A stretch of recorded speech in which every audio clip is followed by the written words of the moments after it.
Katekise Praekaristi. Minggu lalu kita bicara tentang 3 prinsip salam.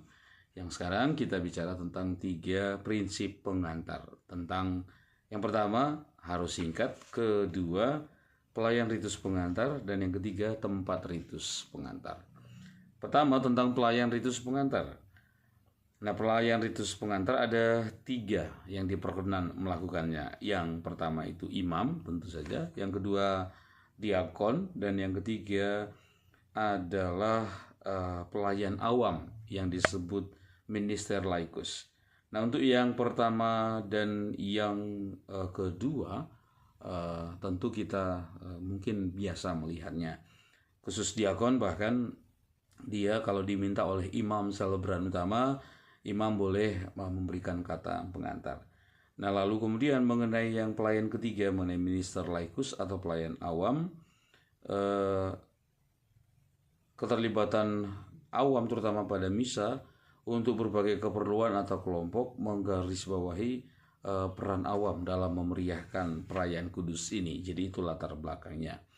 Jadi perlu melibatkan awam jika sungguh-sungguh dibutuhkan dan dalam kondisi yang benar-benar memungkinkan, termasuk dalam misa, agar umat yang hadir dapat berpartisipasi secara sadar, aktif, dan penuh.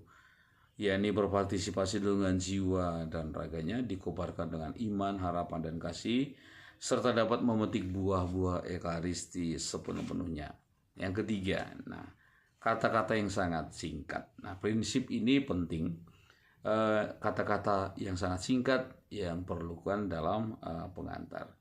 Jadi ini tidak hanya berkaitan pertama-tama dengan waktu atau durasi, tapi juga berkaitan dengan isi pengantar yang sangat singkat, jelas, padat, dan memikat.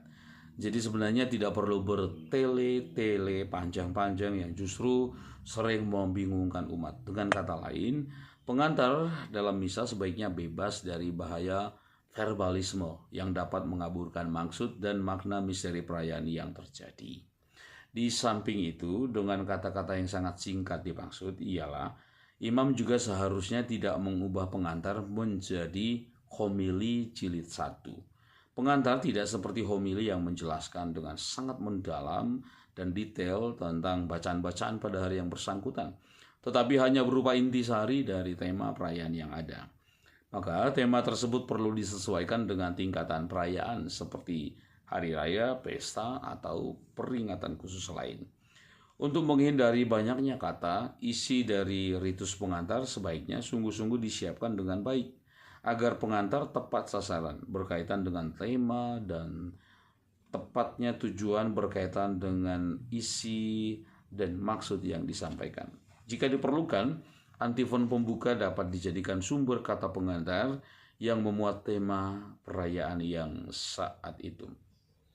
Hal ini sudah sangat selaras dengan pedoman umum Misale Romawi nomor 48 yang mengatakan, bila tidak ada nyanyian pembuka, maka antifon pembuka yang terdapat dalam Misale dibawakan oleh seluruh umat bersama-sama atau oleh beberapa orang dari mereka ataupun oleh seseorang pembaca.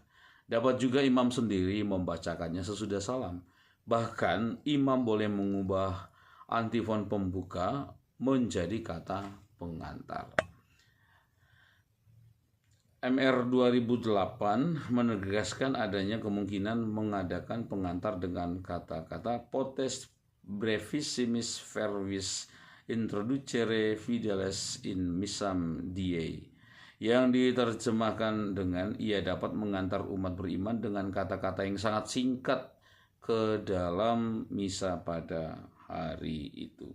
Pada misa harian biasa, ritus pengantar dapat saja dilewati, tetapi sebaiknya tetap mempertahankan pengantar pada hari-hari besar atau hari-hari raya dalam tahun liturgi gereja kita. Demikian katekise Praekaristi.